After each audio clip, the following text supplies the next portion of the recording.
I turned him into a monster and I hope I can change him back to the man he once was. Part 2. I cried and had my sister pick up my kids because I needed to be alone when he got home. He didn't come home until after midnight.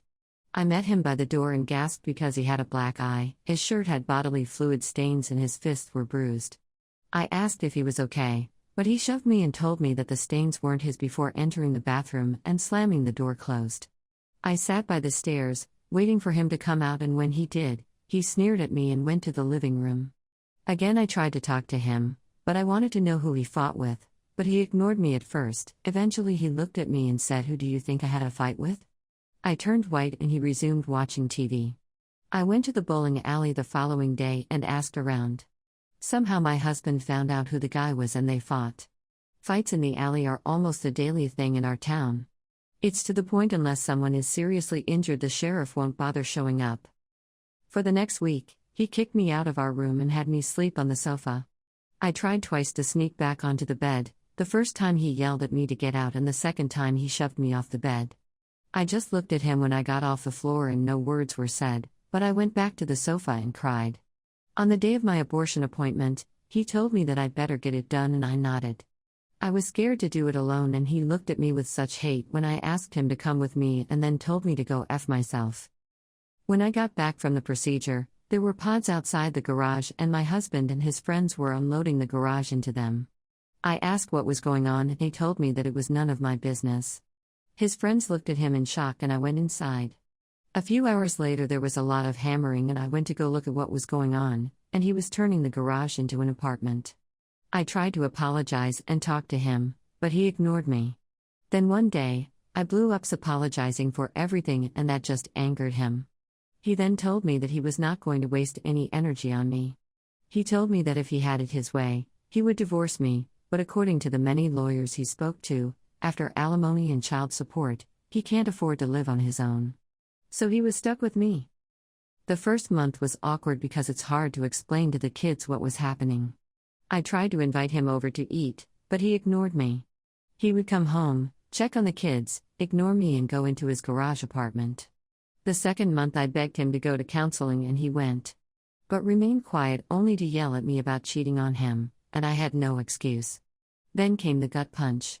I learned he had been messing around with a lot of women. I thought he was lying just to hurt me, but the expression on his face said otherwise. The counselor asked him how many and he said he doesn't keep count, but said he has been going around with random women almost every other day for the past 3 weeks.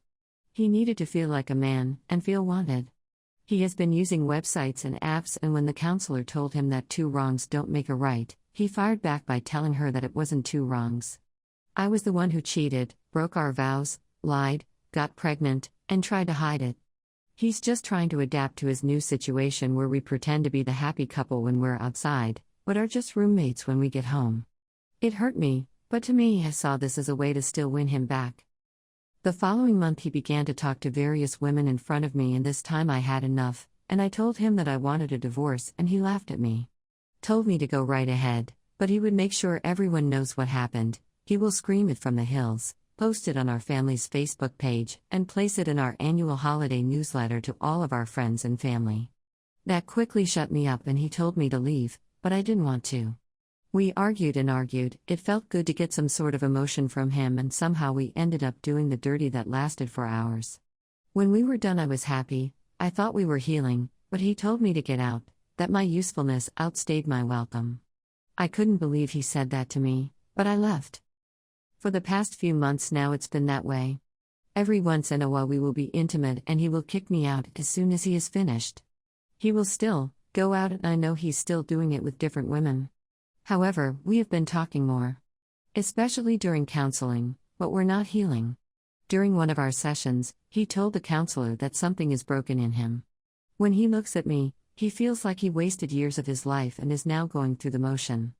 I asked him if there's a way we can start over, and he told me that as soon as the kids are old enough for him not to pay child support, he'll be divorcing me, and walked out. If he's so dead set on divorcing me, then why still go to counseling every week? I'm convinced that he's just saying these things just to hurt me.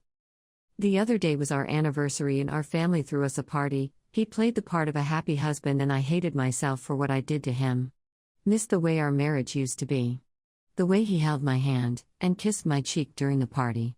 Even the sappy speech he made, I wanted to believe it. When we got home, he put the kids to bed and I tried to initiate intimacy, and we did, but as soon as it was over, he got up and left. I begged him to stay, but he just ignored me and I cried myself to sleep. I need help. I want my husband back. I want our life back. Is there any wayward who has been through this or something similar who can give me advice on fixing this marriage? Please help me.